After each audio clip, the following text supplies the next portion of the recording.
ሰላም ጤና ይስጥልኝ ውድ የፈታ ዴሊ ተከታታዮቻችን፣ ይህ የዕለት አርብ የምሽት ጥንቅራችን ነው።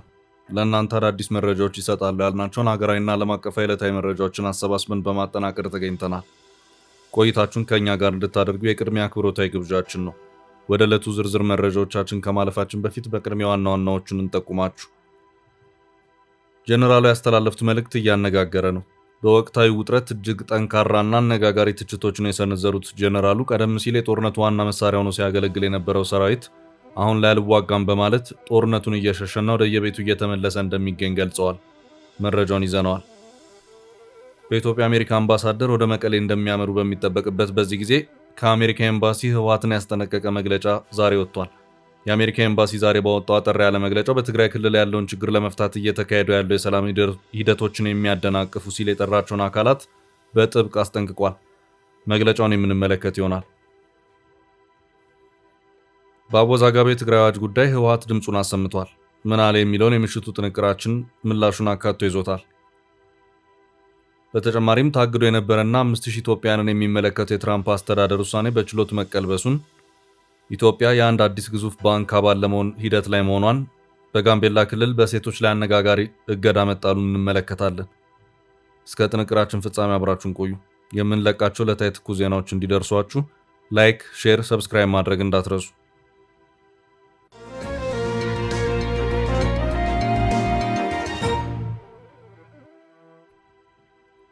ጦሩ አልዋጋም ብሏል ጄኔራሉ። የቀድሞ የፌዴሪ መከላከያ ሰራዊት ጠቅላይ ኤታማዦር ሹምና የሆነ የትግራይ ሰላምና ለውጥ ምክር ቤት ከፍተኛ አመራር ሌተናል ጄኔራል ጻድቃን ገብረትንሳኤ በትግራይ ክልል ባለው ወቅታዊ ሁኔታና አመራር ላይ እጅግ ጠንካራና አነጋጋሪ ትችቶችን ሰንዝረዋል። ጄኔራሉ ከኤንቢሲ ኢትዮጵያ የቴሌቪዥን ጣቢያ የፕሮግራም ጊዜ ጋር ባደረጉት ቆይታ በትግራይ የሚገኘው የቀረ አመራር ከህዝቡ ሙሉ በሙሉ የተነጠለና ጸረ ህዝብነቱን ያስመሰከረ ነው ሲሉ ገልጸዋል። እንደ ጄኔራሉ ገለጻ በአሁኑ ወቅት በትግራይ ክልል ስልጣን ላይ ያሉ መሪዎች ቀደም ሲል ማስተዳደር በቻሉበት አቅም መቀጠል ባለመቻላቸው ህዝቡን በኃይል ለመጫን እጅግ በጣም ጨቋኝና አፋኝ ህጎችን በማውጣት ላይ ይገኛሉ። ይህ አካሄድ ደግሞ ቀደም ሲል በክልሉ የተፈጸሙ ስህተቶችንና ወንጀሎችን ለመሸፈን ሲባል የሚደረግ ሌላ ተጨማሪ ጥፋት ነው ብለው እንደሚያምኑ በይፋ ተናግረዋል። ሌተናል ጄኔራል ጻድቃን በትግራይ ታጠቁ ኃይል ወይም ቲዲኤፍ ላይ ያለውን ወቅታዊ ሁኔታ አስመልክተው ሲያስረዱ ቀደም ሲል የጦርነቱ ዋና መሳሪያ ሆኖ ሲያገለግል የነበረው ሰራዊት አሁን ላይ አልዋጋም በማለት ጦርነቱን እየሸሸና ወደ የቤቱ እየተመለሰ እንደሚገኝ ገልጸዋል። ክልሉን እየመሩ ያሉ አካላት አዳዲስ ወጣቶችን ወደ ሰራዊቱ ለመመልመል ከፍተኛ ጥረት ቢያደርጉም ህብረተሰቡ ግን ጥሪያቸውን ውድቅ በማድረግ እምቢ ማለቱን አብራርተዋል። በዚህ ምክንያት በርካታ የትግራይ ወጣቶች የመመልመል ግዴታን ለማምለጥ ሲሉ በአውሮፕላንም ሆነ በአውቶቡስ ባገኙት መንገድ ሁሉ ወደ አዲስ አበባ እየፈለሱ መሆኑን፣ ይህ ያልተሳካላቸው ደግሞ በየበረሃው ለመሰደድ መገደዳቸውን ተናግረዋል። አመራሮቹ ከኤርትራ ወይም ሻዕቢያ መንግስት የባሰ እጅግ አደገኛ ህግ አውጥተው ወጣቱን ለማስገደድ ቢሞክሩም የተመኙትን ያህል የሰው ኃይል ማግኘት እንዳልቻሉ ጄኔራሉ በቃለ ምልልሳቸው ወቅት በዝርዝር አስረድተዋል። በሌላ በኩል ጄኔራል ጻድቃን ገብረትንሳኤ በትግራይ ያሉ መሪዎች አሁንም ቢሆን የጦርነት ፍላጎታቸውን እንዳልተዉና ከተለያዩ የውጭ ኃይሎች በተለይም ከሻዕቢያ የሚሰጣቸውን ተልዕኮና ትዕዛዝ ጭምር ተቀብለው የራሳቸውን ዓላማ ለማሳካት እንደሚንቀሳቀሱ ጠቁመዋል። ይሁን እንጂ አሁን ላይ ወታደራዊና ፖለቲካዊ አቅማቸው እጅግ እየተመናመነ በመምጣቱ ምክንያት በውሳኔዎቻቸው ላይ ከፍተኛ መወላወልና አለመረጋጋት እየታየባቸው መሆኑን አመልክተዋል። እነዚህ አመራሮች የህዝቡን ድጋፍ ለማግኘትና የውስጥ ችግራቸውን ለመሸፈን ሲሉ እኛ የትግራይ መብት ዋና አስጠባቂዎች ነን፣ ያልተመለሱ ግዛቶችን እናስመልሳለን፣ እንዲሁም የወደብ ስምምነትን በኃይልም ቢሆን እናስከብራለን የሚሉ የከረሩ ብሔርተኛ ወይም ናሽናሊስት የፕሮፓጋንዳ መፈክሮችን በመጠቀም ላይ እንደሚገኙም ጄኔራሉ በሂስ መልክ አንስተዋል። ይህ አይነቱ አካሄድ በታሪክ ከታዩት ፋሽስታዊ ባህሪያት ጋር ቀጥተኛ ተመሳሳይነት እንዳለውና የህዝቡን ስሜት ለመቀስቀስ የሚደረግ ጥረት መሆኑን አብራርተዋል። ይሁን እንጂ ጄኔራል ጻድቃን ይህን ሁሉ ትችት ቢሰነዝሩም በትግራይ ህዝብ ዘንድ አሁን ላይ እየታየ ያለውን ትልቅ የመነሳሳት ስሜት እንደ መልካም አጋጣሚ መውሰድ እንደሚገባ መፍትሄ አመላክተዋል። ወደማይታወቅ መዳረሻና ወደ ተወሳሰበ የሱዳንና የኤርትራ ቀውስ ውስጥ ከመግባት ይልቅ በክልሉ ያለውን ህዝባዊ ንቅናቄ በመጠቀም በትግራይ ውስጥ ያለውን ወቅታዊ ሁኔታ መልክ ማስያዝ እጅግ ጠቃሚና አስፈላጊ መሆኑን ያላቸውን አመለካከት ገልጸዋል።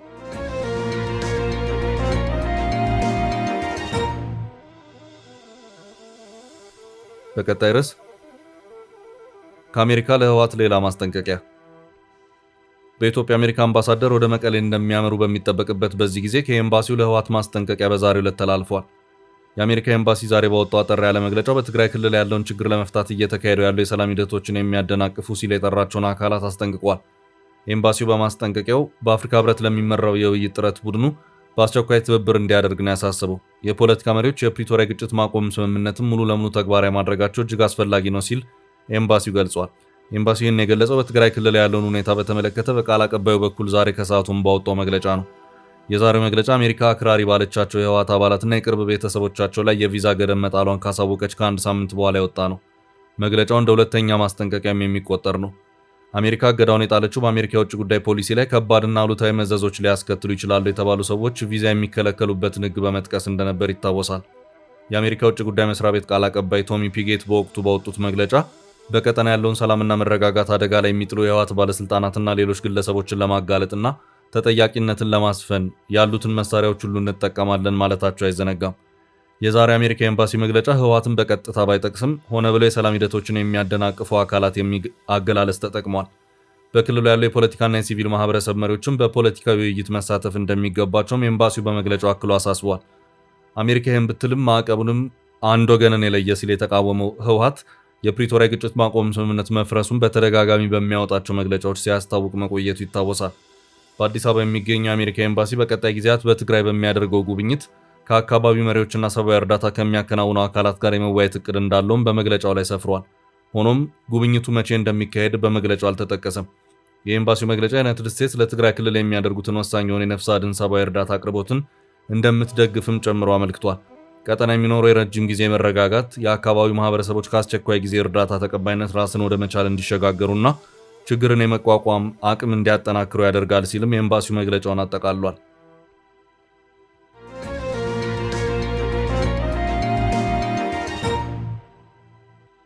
በቀጣይ ርዕስ በጋምቤላ በሴቶች ላይ እገዳ ተጣለ።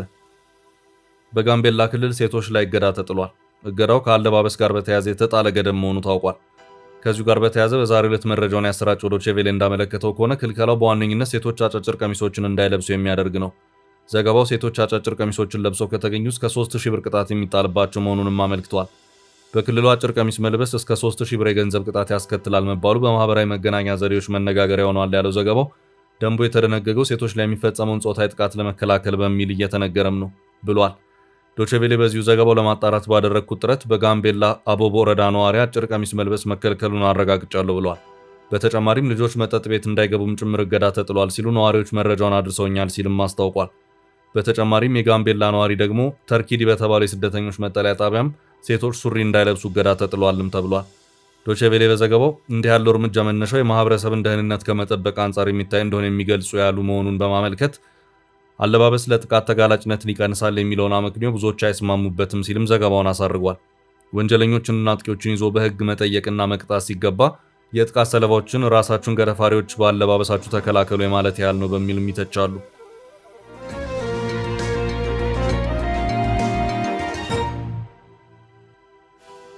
በቀጣይ መረጃ ህወሓት ስለ አነጋጋሪው አዋጅ።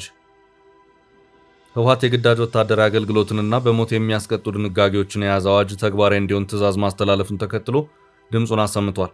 የተቃውሞውን መበርታት ተከትሎም ዘመቻ ተከፍቶብናል ሲል አስታውቋል።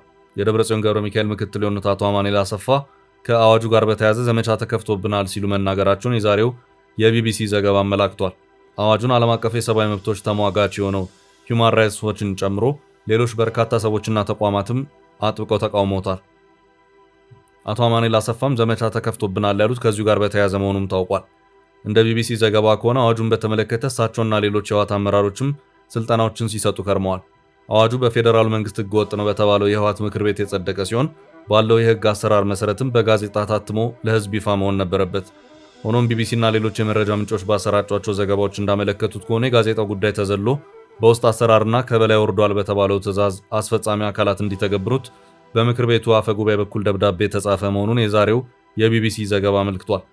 የምክር ቤቱ አፈ ጉባኤ ምህረት በረሃ የሚባሉ ሲሆን ህጉ መተግበር አለበት በማለት የማሳወቂያ ደብዳቤውን የጻፉት ባሳለፍነው ረቡዕ ሰኔ 17 ቀን 2018 ዓ.ም መሆኑ ታውቋል።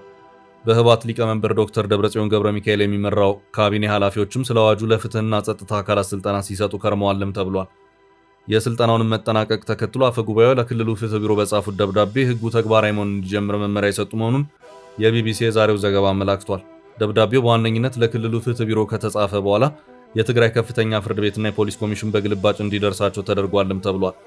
አፈ ጉባኤዋ በዚህ ደብዳቤያቸው በባለፈው ጉባኤያችን የጸደቀው 46 ገጽ የያዘ የትግራይ ህዝብ ትግራይ ህልውናና ደህንነት አዋጅ በነጋሪት ጋዜጣ እስኪታተም ድረስ በጊዜያዊነት እየሰራችሁበት እንድትቆዩ እናሳስባለን የሚል መሆኑም ታውቋል። የክልሉ ምክር ቤት ተግባራዊ እንዲሆን የወሰነው ይህ አዋጅ ከክልሉ ፖለቲከኞችና ዓለም አቀፍ የሰብአዊ መብቶች ተቋም ሂውማን ራይትስ ዎች ተቃውሞ ደርሶበታል። ሂውማን ራይትስ ዎች ማክሰኞ ሰኔ 16 ቀን ባወጣው መግለጫ ህጉን ጨቋኝ ሲል ገልጾታል። አዋጁ የትግራይ ክልል ባለስልጣናት ሰዎችን ለወታደራዊ አገልግሎት የሚያስገድዱበትና ተቃዋሚዎችን ለመቅጣት የሚያስችል ሰፊ ስልጣን የሚሰጥ እንደሆነም ገልጿል። አዋጁ ግልጽ ያልሆነና እጅግ የሰፋ ቋንቋ መጠቀሙን የገለጸው ዓለም አቀፍ የሰብአዊ መብቶች ተቋም ለተለያዩ ጥፋቶች እስራትና የሞት ቅጣትን ደንግጓል ብሏል። ሌሎችም በትግራይ ጉዳይ ያገባናል የሚሉና የትግራይ ተወላጆችን በየአቅጣጫው ተቃውሟቸውን እያሰሙበት ሲሆን የደብረጽዮን ምክትል አቶ አማኑኤል አሰፋም ዘመቻ ተከፍቶብናል ያሉትም ከዚሁ ጋር በተያያዘ ነው።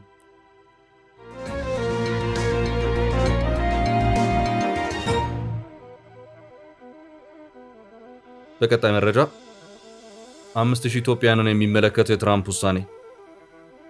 የአሜሪካ ጠቅላይ ፍርድ ቤት የፕሬዝዳንት ዶናልድ ትራምፕ አንድ ውሳኔን መቀልበሱ ለኢትዮጵያውያን ስጋት የፈጠረ መሆኑ ተሰማ።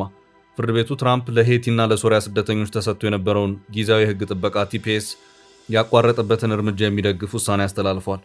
ይህ ውሳኔ በጠቅላይ ፍርድ ቤቱ በአሜሪካ መቆየት መብታቸውን ለማስጠበቅ አቤቱታ አቅርበው ውሳኔ በጊዜያዊነት ባሳገዱት ኢትዮጵያውያን ላይ ተፈጻሚ የሆነበት ዕድል ያለ መሆኑን የስደተኞች ሕግ ባለሙያ መናገራቸውን የቢቢሲ ዘገባ አመለከተ።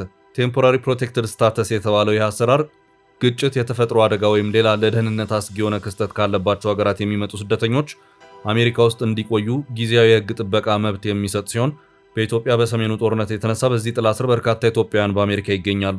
የቀድሞ የአሜሪካ ፕሬዝዳንት ጆ ባይደን አስተዳደር ለኢትዮጵያውያን ይህንን ከለላ የሰጡት የትግራይ ጦርነት ወቅት ሲሆን ለ3 ዓመት በቆየው በዚህ ከለላ 5000 ገደማ ኢትዮጵያውያን ተጠቃሚ እንደሆኑ መረጃ ይጠቁማል።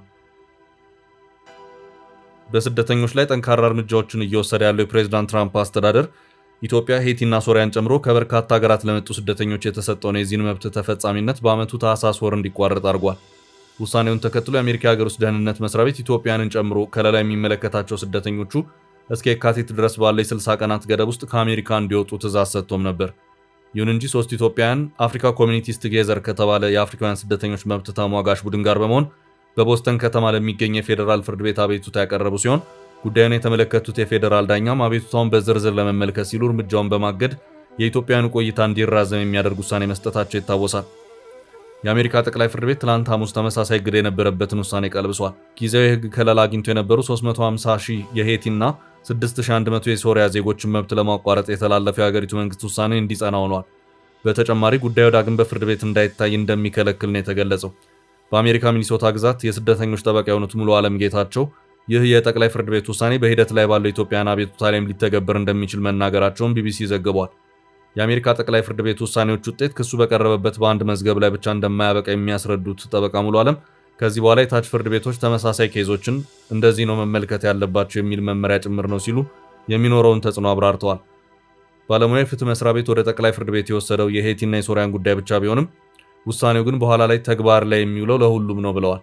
እንደ ጠበቃው ገለጻ ከዚህ በኋላ የፌዴራል ፍርድ ቤቶች ይህንን አይነቱን የትራምፕ አስተዳደር ውሳኔ ማገድ መብት እንደሌላቸው ገልጸዋል። ይህንን ውሳኔ ተከትሎም የሀገር ውስጥ ደህንነት መስሪያ ቤቱ በቀደመ ውሳኔው መሰረት በጊዜያዊነት የቀጠሉትን ህጋዊ ከለላዎች እንደሚያቋርጥ አክለዋል። ይሁን እንጂ በዚህ አሰራር ያገኙት ከለላ የተቋረጠባቸው ኢትዮጵያውያን የስደተኞች የጥገኝነት ጥያቄ በማቅረብ በጋብቻ በሚገኝ የመኖሪያ ፍቃድ ስፖንሰር በሚያደርጓቸው ሰዎች አማካይነት ወይም በሰራተኝነት ቅጥር በአሜሪካ ሊቆዩ የሚችሉበት ጠባብ ዕድል እንዳለ ጠበቃው አክለው ገልጸዋል።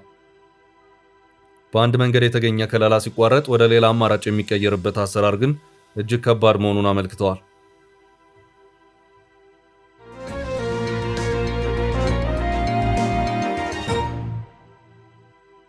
ወደ ቀጣይ ርዕስ አለፍን። ኢትዮጵያ አዲሱ ባንክ አባል ልትሆን ነው። ብራዚል፣ ሩሲያ፣ ህንድ፣ ቻይና እና ደቡብ አፍሪካ በመሰረቱት የብሪክስ ስብስብ ውስጥ በአባልነት ተመርጣ የገባችው ኢትዮጵያ አሁን ደግሞ በዚሁ በብሪክስ አባል ሀገራት የተቋቋመ የልማት ባንክ አባል ለመሆን እንቅስቃሴዎችን ጀምራለች። ኒው ዴቨሎፕመንት ባንክ በሚል ስያሜ የሚጠራ ግዙፍ ባንክ ነው።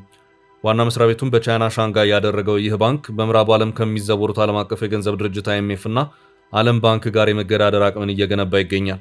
በ100 ቢሊዮን ዶላር የተፈቀደና በ52.7 ቢሊዮን ዶላር የተከፈለ ካፒታል የተቋቋመው ይሄው የብሪክስ ኒው ዴቨሎፕመንት ባንክ ከሻንጋይ በተጨማሪ በብራዚሏ ሳኦ ፖሎ እና በህንድ ጉጀራት ከተሞች ቅርንጫፍ ጽሕፈት ቤቶች አሉት።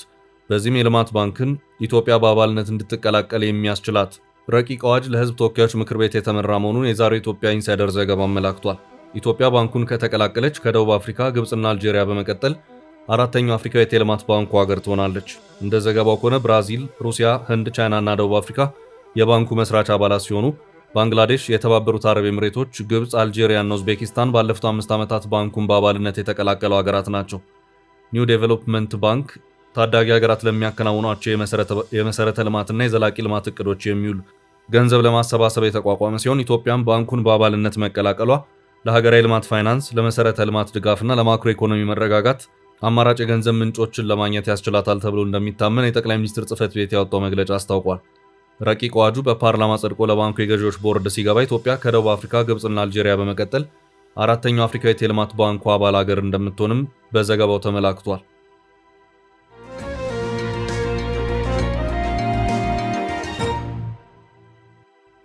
ወደ ቀጣይ መረጃ አለፍን። የተቃዋሚዎች ያልተጠበቀ ውሳኔ። የኢትዮጵያ ሕዝባዊ አብዮታዊ ፓርቲ ኢሕአፓና የእናት ፓርቲን ጨምሮ 4 ተፎካካሪ ፖለቲካ ፓርቲዎች በጋራ የመሰረቱት ትብብር ለኢትዮጵያ አንድነት በ7ኛው ጠቅላላ ምርጫ ወደ ሕዝብ ተወካዮች ምክር ቤት ለመግባት የሚያስችላቸውን ድምፅ ያገኙ እጩዎቹን ይዞ አዲሱ ምክር ቤት ያለመቀላቀል አቋሙን ድጋሚ አጢኖ ሊቀይረው እንደሚችል በይፋ አስታውቋል። የጥምረቱ የህዝብ ግንኙነት ኃላፊ አቶ ጌትነት ወርቁ ከአሃዱ ሬዲዮ ጋር በነበራቸው ቆይታ እንደገለጹት ጥምረቱ አሁን ባለው ነባራዊ ሁኔታ ምክር ቤት ላለመግባት የወሰነ ቢሆንም ይህ ውሳኔ ግን ዘላለማዊ አይደለም። በሀገሪቱ የፖለቲካ ሂደት ላይ አዎንታዊ ለውጦችና መሻሻሎች የሚታዩ ከሆነ ጥምረቱ ወደ ምክር ቤት የመግባት ውሳኔውን በድጋሚ አጢኖ ሊቀይረው የሚችለው ፖለቲካዊ ውሳኔ መሆኑን በግልጽ አስታውቀዋል። አቶ ጌትነት ወርቁ በምርጫ ሂደቱ ላይ ሙሉ እምነት ሳይኖር ወደ ምክር ቤት መግባት የመንግስትን ሕጋዊነት ሙሉ በሙሉ እንደመቀበል ተደርጎ እንደሚወሰድ በሰፊው አብራርተዋል። ጥምረቱ በምርጫው ወቅት እጅግ የበረቱ ዘርፈ ብዙ ፈተናዎችን እንዳስተናገደ የገለጹት የህዝብ ግንኙነት ኃላፊው በተለይም ከታጠቁ ኃይሎች፣ ከውጭ ሀገር መገናኛ ብዙሃንና ከዲያስፖራው በኩል የደረሱበት ጫናዎችና ተጽዕኖዎች እጅግ ከባድ እንደነበሩ ጠቅሰዋል። ይሁን እንጂ እነዚህ ሁሉ ተግዳሮቶች ቢኖሩም ጥምረቱ አሁንም ቢሆን ለሰላማዊ ትግልና ለድርድር ፍጹም ቅድሚያ እንደሚሰጥ ያስታወቁ ሲሆን የምርጫ ሂደትና ሰላማዊ ፖለቲካ ትግል ከጦርነት አማራጮች ይልቅ ለሀገርና ለህዝብ እጅግ አነስተኛ ዋጋ የሚያስከፍሉ ብቸኛ መንገዶች መሆናቸውን በጽኑ አክለው ገልጸዋል። ጦርነት በሀገር ላይ የሚያሳድረው ማህበራዊ፣ ኢኮኖሚያዊና ስነ ልቦናዊ ተጽዕኖ በቀላሉ የማይጠፋና ጠባሳው ረጅም ጊዜ የሚወስድ መሆኑን የገለጹት አቶ ጌትነት ለዚህም በሰሜን ኢትዮጵያ የተከሰተውን አስከፊ የጦርነት ሁኔታ እንደ ዋነኛ ማሳያ አድርገው አቅርበዋል። በመሆኑም በሀገሪቱ እየተካሄደ ያለው ሀገራዊ ውይይትና ድርድር ከተኩስ አቁም ስምምነት ባለፈ ሰፋ ባለመልኩ በጠረጴዛ ዙሪያ ከፖለቲካ ልሂቃን ጋር ጭምር መሆን እንዳለበት አሳስበዋል። ጥምረቱ አሁን ባለው ወቅታዊ ሁኔታ በትኩረት ሊመክርባቸውና ሊወያይባቸው የሚገቡ 4 ዋና ዋና ሀገራዊና ተቃዋሚ አጀንዳዎችን በጥናት መለየቱንም የህዝብ ግንኙነት ኃላፊ በዚሁ ቃለ ምልልሳቸው ወቅት በዝርዝር አስታውቀዋል። ጥምረቱ ካለያቸው አጀንዳዎች መካከል ስለ ብሔራዊ ምክክሩ ሂደት ያሉ ልዩ ልዩ አመለካከቶችና ከህጋዊ ስራ ቋንቋ ክርክር ጋር ተያይዞ በአባላቶቻቸው ላይ እየደረሰ ያለው ጫናና ተጽዕኖ በአንደኛነት ተለይተዋል። በተጨማሪም በምርጫው ወቅት የታዩ የተግባርና የአሰራር ችግሮችን መገምገም እንዲሁም የኢትዮጵያ ብሔራዊ ምርጫ ቦርድን አበረታች ተግባራት ማመስገንና ተቋሙን ይበልጥ ማሻሻል የሚችሉባቸው ነጥቦች ሌሎች ዋና ዋና አጀንዳዎች መሆናቸውን ገልጸዋል። በአጠቃላይ የትብብር ለኢትዮጵያ አንድነት ውሳኔውን በድጋሚ የመምረር ፍላጎት ማሳየት በሀገሪቱ ተቃውሞ ፖለቲካ ውስጥ አዲስ የሰላማዊ ትግልና የድርድር ምዕራፍ ሊከፍት የሚችል አጋጣሚ ሆኖ ስለሚታይ የብዙዎችን ትኩረት ስቧል። ውድ ቤተሰቦቻችን ለዛሬ ያዝንላችሁን ርዕሰ ጉዳዮች እዚህ ላይ ቋጨን። ላይክ፣ ሼር እና ኮሜንት በማድረግ ለቻናላችን ድጋፋችሁን መግለጽ እንዳትዘነጉ እያልን ከሌሎች መረጃዎች ጋር ደግመን እስክንገናኝ ቸር ያሰማን ስንል ተሰናበትን።